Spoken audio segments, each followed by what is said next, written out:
没事，我去喊二白他们。你小心点。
我不是普通的侨民，你们没有权利逮捕。你是军人。そうだ。大日本帝国の軍人だ。海军上海特别陆战队。果然，一会儿等罗明宇他们过来，我们把人带回死所。你干什么？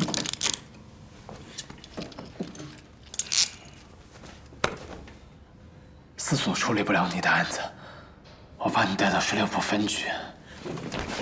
你要把人交给16部分局，这本来就是分局的案子。你看着我回答。你要把人交给冯广云。我现在是停职，不是被撤职，我还有机会做警察。车高，你知道自己在干什么吗？二白他们会帮你打开的。走，车高。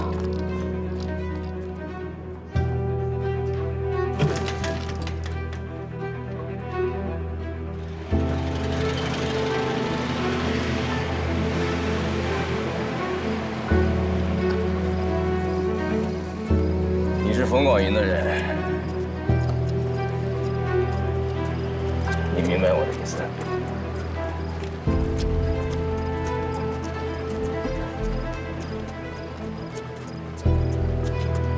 这不是去16部分局的路，你想做什么？我明明在赵黄梅找你算呢！你给老子闭嘴！走。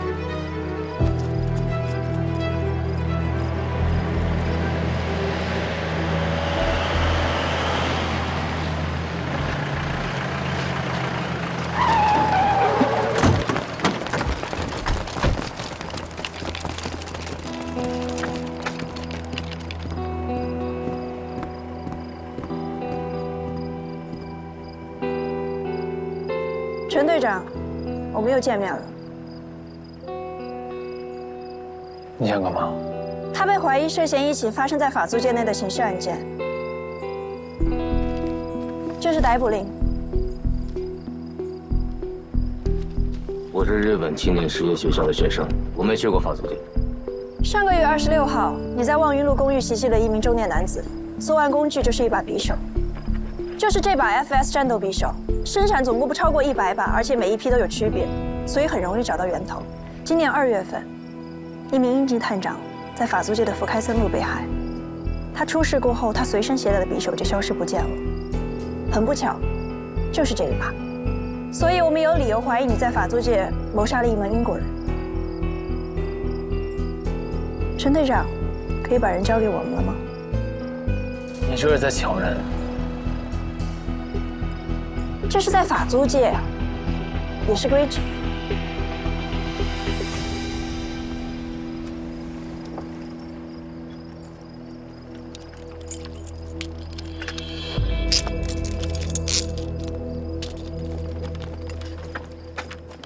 收队。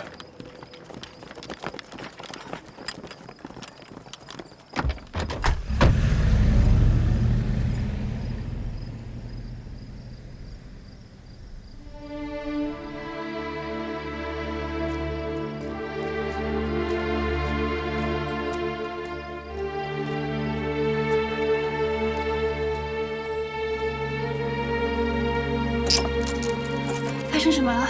队长呢？日本人呢？陈浩把人带走了。谁把你铐在这儿了？我们刚才被人锁在走廊里了，不知道哪个小错干的。是谁把你铐在这儿的？陈浩已经把人交出去了。交出去？交给谁啊？事情结束了，都回去吧。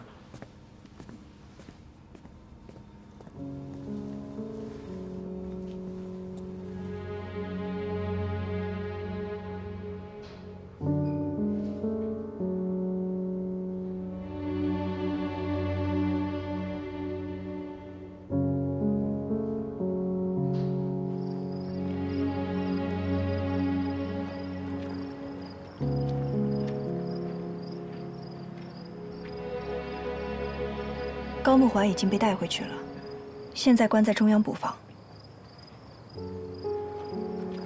那天你说判刑几乎是不可能了，就算有匕首这种铁证也不可能吗？日本在上海，在法律上没有真正意义上的租界，但是他们在虹口有军事力量，在工董局有日侨专职董事，在巡捕房，他们有上至三立新东洋大班，下至东洋三道头的日侨巡捕。这几年，他们的势力已经越来越不一样了。那些犯了法的日侨，只会被移交到日本领事馆，英美法巡捕根本无权干涉。那移交之后，他们就是自己的裁判，处理自己的运动员。对，大多只是罚钱了事，但是还是有一部分会因为工部局和工董局的指控被引渡回日本。那如果像是被国民政府的警察逮捕，最后换来的就是谭世远的暗箱操作，悄无声息地给放了。我恨不得马上把他们死刑，把他们枪毙。但我知道是不可能。先让他们回日本苟活着，至少也算把他们赶出了上海。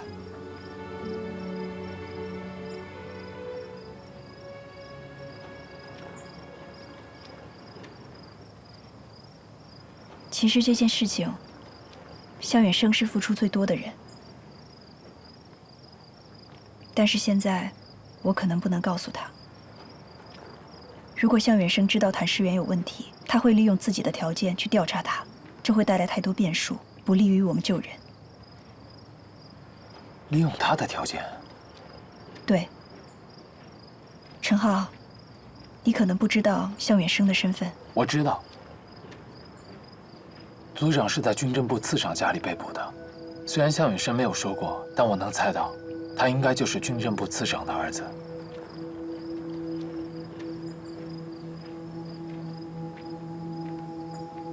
石小姐，我一直想问一个问题：向远生会是我们的同志吗？只是暂时没跟我们连上线，就跟我之前一样。他刚来4所的时候，手里面拿着的证件是我亲手交给组长的。我当时就在想这个问题。但是他除了是军政部次长儿子这一身份以外，他还是蒋介石嫡系海军学校的学生，精英班的预备学员。毕业之后，他可能就是国民政府新海军的中坚力量。在这之前，他一直生活在颐和路，而且在陆军学校读过2年。他的成长轨迹和大部分的人们都不同，所以如果你要问我答案，我的答案是不可能。未来也很难。之前我一直以为，他留在上海查孟家凶杀案，耽误的只是1个月的时间，结果他却赌上了自己的前程。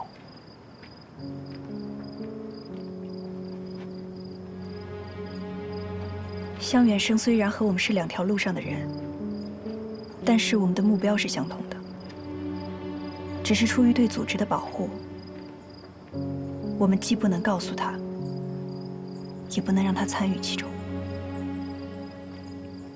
我明白，不管是出于对组织的保护，还是他自己，都不能让他卷进谭世远的事。我会让他离得越远越好。只不过，我已经把他当作生死之交了。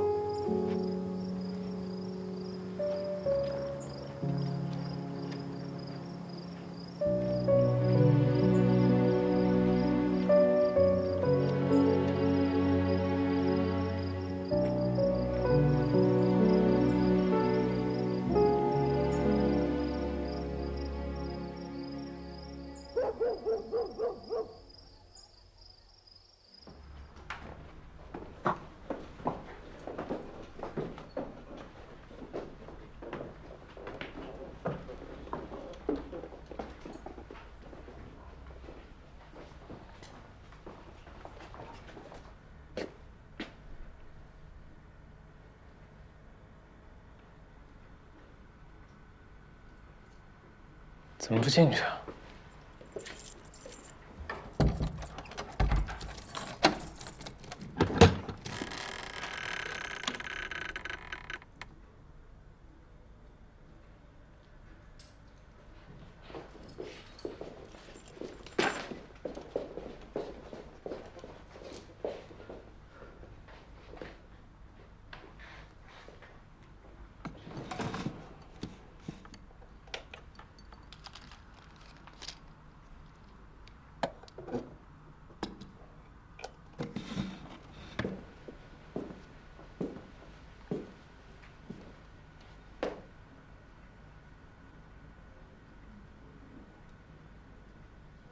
本来想把人叫到分局，可刚到法租界，工农局的人就把人带走了。他们在法租界为啥不把人带回4所？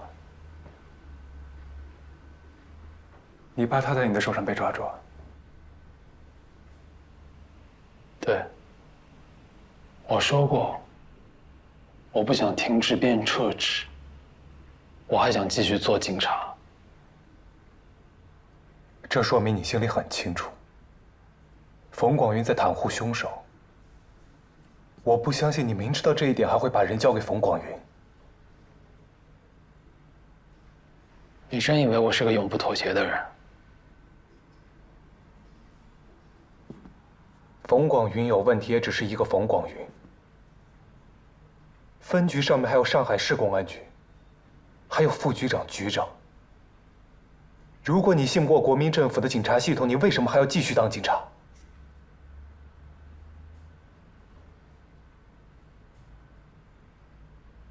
那2个日本人会被控告谋杀，最好的结果就是把他们引渡回日本。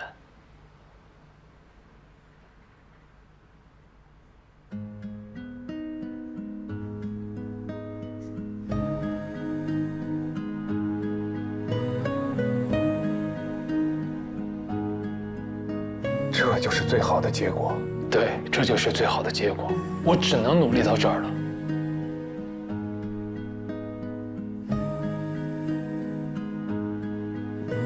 我们查了这么久，现在已经走到最后一步，最后一步就差一步。你要妥协，为什么不早点妥协？非要等到现在，让我们所有人的努力都白费？我是认为头脑发热，但我不是傻子，我清楚自己该干什么。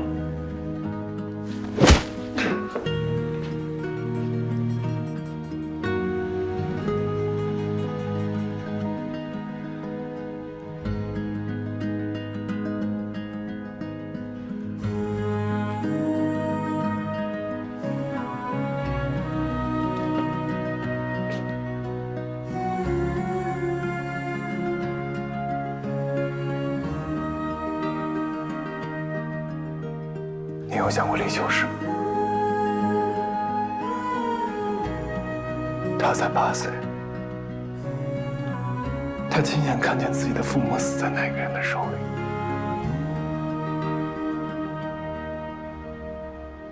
还有罗明明，他为了抓住凶手，差点被打死，他都不肯松手。你想过他们俩吗？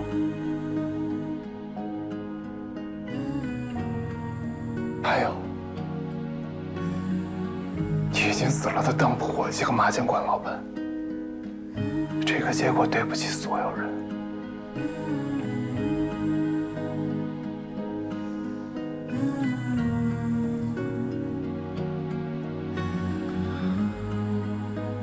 我以为我们合作到现在，起码你会提前跟我商量。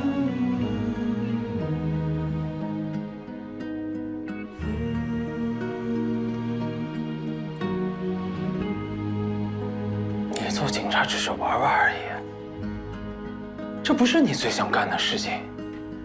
上海待不下去了，你可以回南京，可我跟你不一样，这是我的前途，我不闹前途开玩笑。我不需要跟任何人商量，从今以后都不想提这件事。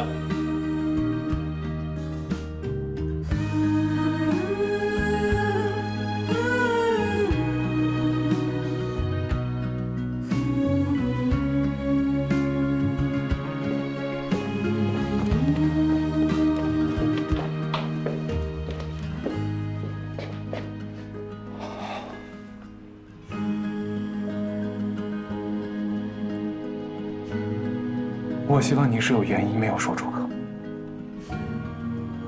既然你不说，我也不会问。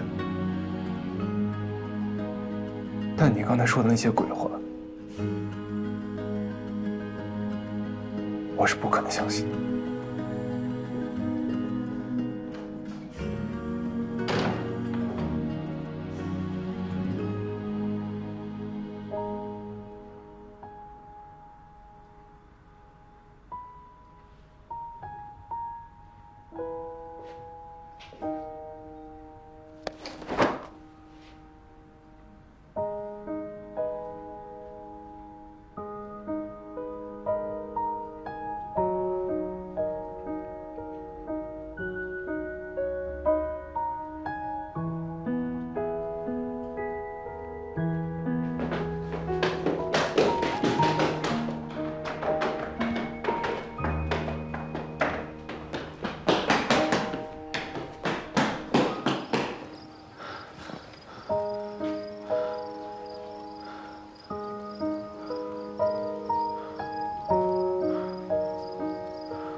秋实已经等不及要见你了。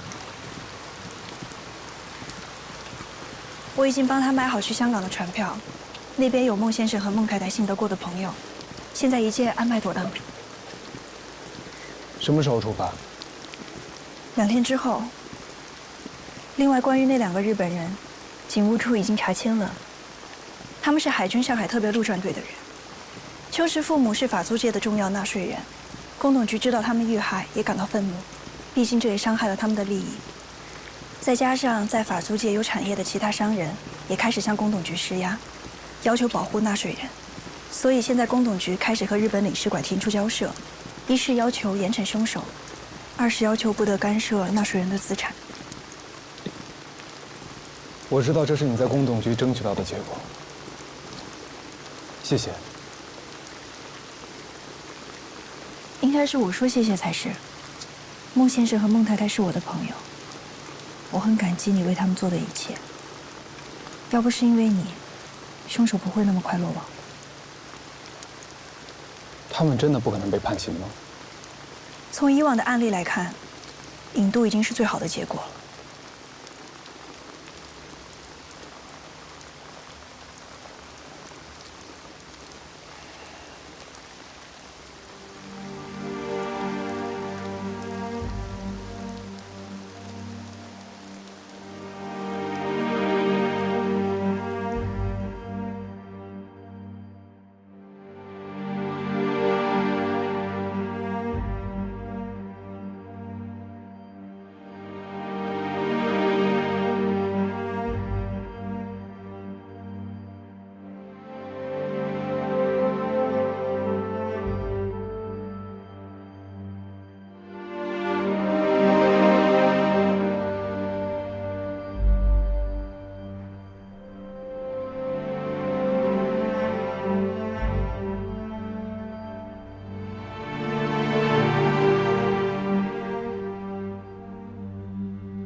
怎么就只有1张纸啊？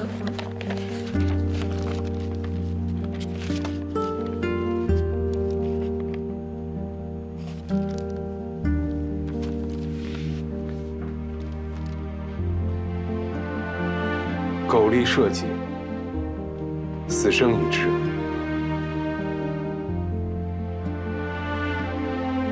远生哥哥，这句话是什么意思啊？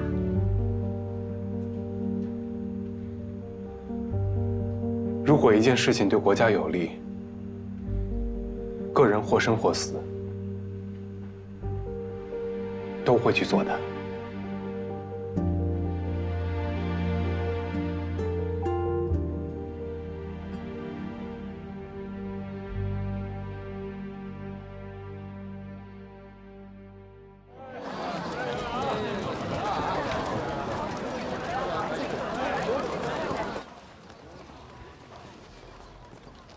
军政部的何部长，您知道吧？啊，我和他的司机啊是老相识，托他的福啊，经常有官员的太太小姐啊到我这儿来做东西。哎呦，那您的店岂不是经常有军政部的大人物光顾啊？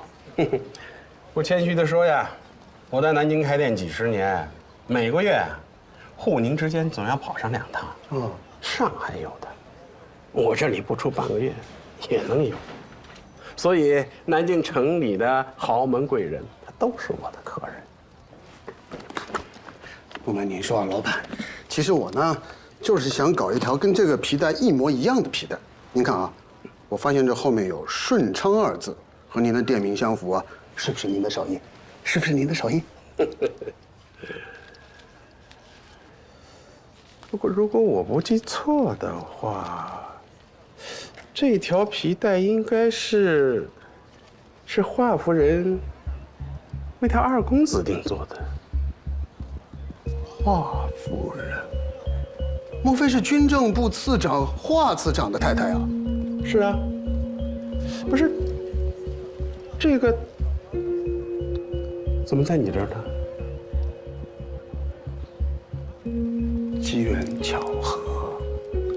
机缘巧合呀！老板，给我2辆尺寸。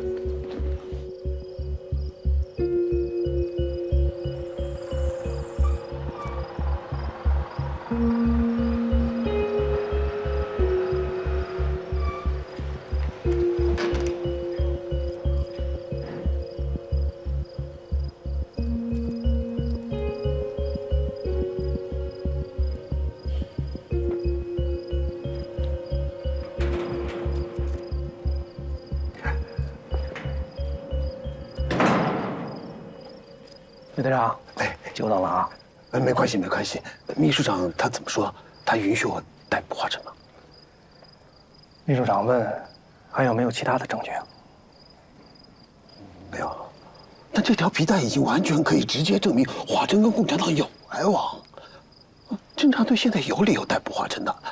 你告诉郭秘书长一声，就说我逮捕张润金到现在时间很短，华晨很有可能完全没有发现我掌握了他的证据，现在逮捕他是最佳时机。邓明远跟华晨之间除了是师生关系之外，您还有没有查到他们之间有没有其他的关系啊？那倒没有。邓明远现在已经没有利用价值了，只要郭秘书长允许我逮捕华晨，我能从他身上审到我任何想要的证据。魏队长，明天啊，邓明远就押解来南京了。他只能在你们淞沪警备司令部留这么最后1天。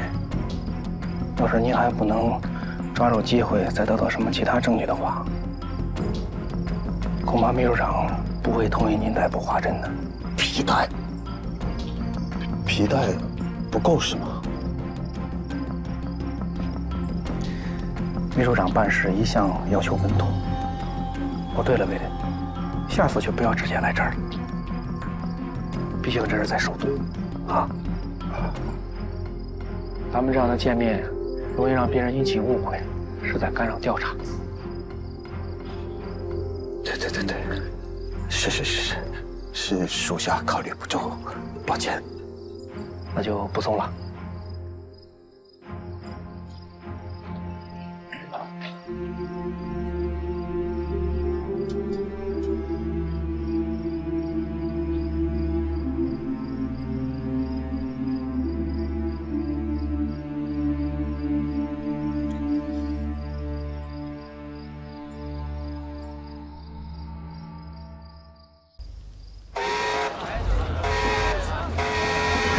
查到华晨搬哪去了吗？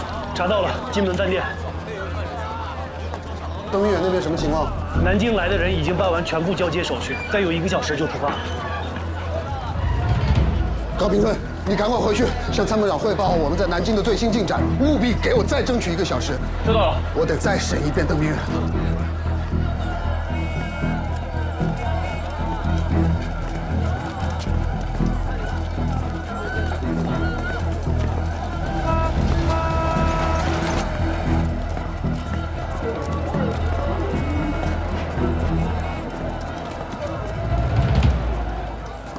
抱歉，先生，房间客人特意交代过，他不会客。我有急事。饭店有规定，我们确实不能告诉您房间号。我是为政府工作的，淞沪警备司令部未待请。方便出示一下您的证件吗？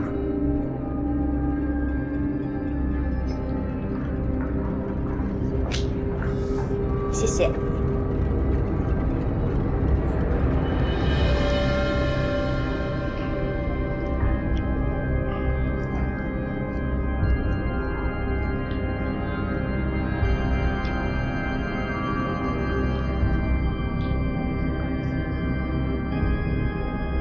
欢迎坐。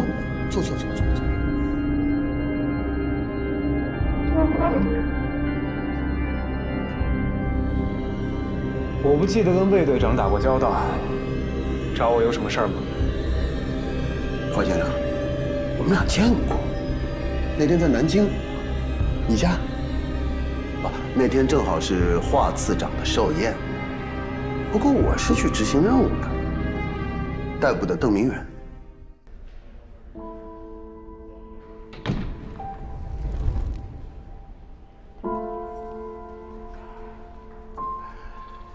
邓明远呢，现在关押在淞沪警备司令部。我知道啊，你出于个人的原因一直很敬重他，他毕竟教过你嘛。虽然我们跟他立场不同，但到了这一步，人也不能太过无情。那点尊师重道，我还是可以理解的。如果啊，你想见他最后一面，我可以安排。当然了，如果你想避嫌的话，那就当魏某人白跑一趟了。最后一面是什么意思？1个小时之后，邓明远即将押解南京。到了南京，即刻执行枪决。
老师，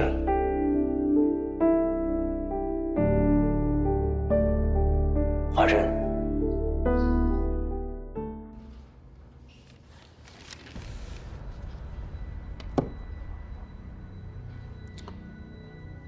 邓组长，我没有什么要问你的了。出于同情心，我特地从参谋长那儿申请了这次提审。把您的学生华先生给请来了。有什么需要交代的，需要记下来的？按规定，死刑犯在临终的时候有权见亲人一面。可据我查，你在南京没有任何的亲人，而且也不会有任何人去中央陆军监狱去看你。无论你们俩关系亲近也罢，不亲近也好，也就是他，就当最后的诀别吧。有什么要说的，可以记下来。现在不说，就真的没有机会说了。谢谢。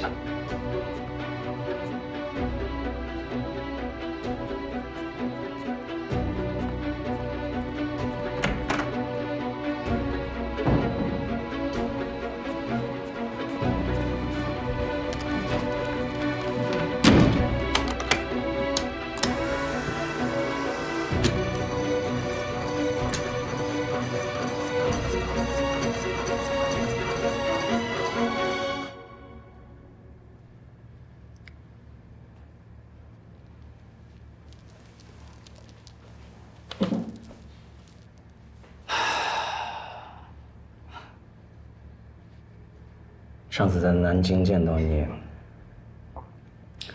你说你要去南洋远航训练，我还在想，按道理应该我亲自送你登舰远航。抱歉，今天我却以这样的方式跟你见面。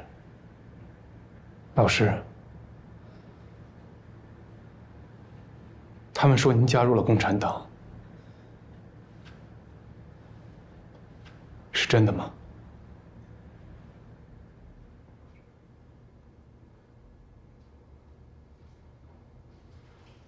您曾陪伴先总理南征北战，是战士也是功臣。学生实在不理解您的选择。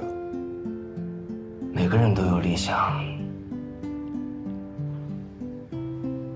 而且理想会决定他的判断和努力的方向。我的理想就决定了我的方向。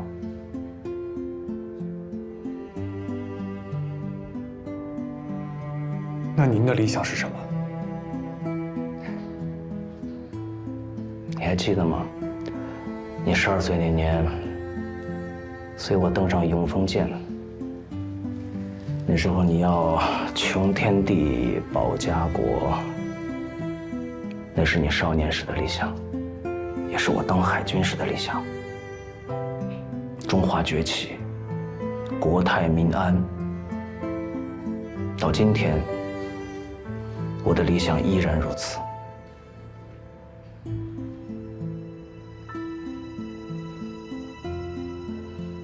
您是觉得只有加入共产党才能实现理想，所以你和他们站在了一起。5年前，东三省沦亡，现如今，华北5省朝不保夕。有人说，妥协是为了不陷入战争。什么是战争？往往在你无力于战争的时候，战争就爆发。从甲午海战痛失台湾一直到今天，能战者方能止战。他们不懂这个道理吗？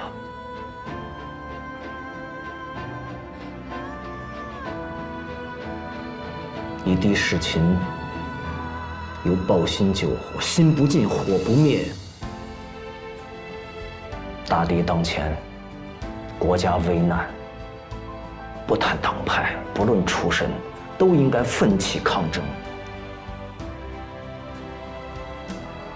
我中国5000年历史之民族，岂能亡于区区3岛倭奴之手？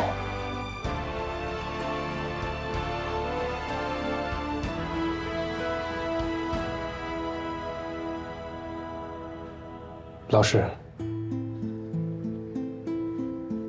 在南京的时候，我曾问过你，抗日不是政治，东北沦陷，华北事变，我们终有一天会和日寇一战。如果真的到了那一天，您会重回战场吗？会，一定会。现在我终于明白了。您从未离开过战场。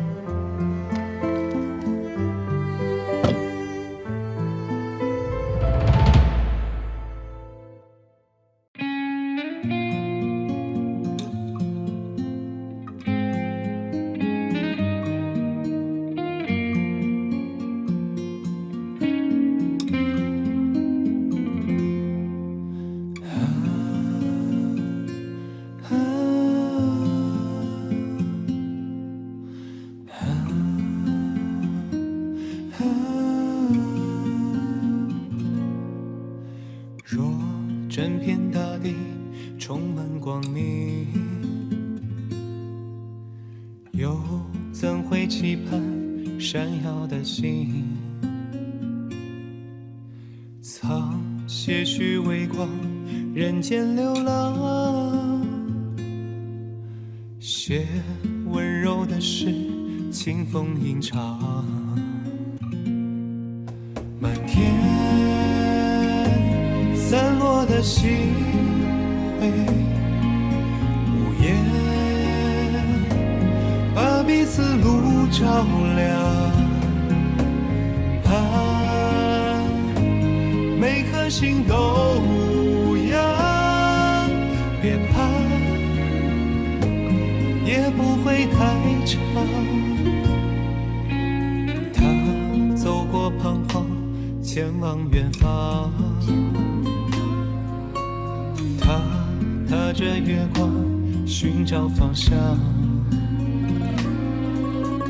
风吹散孤单，又吹来无常。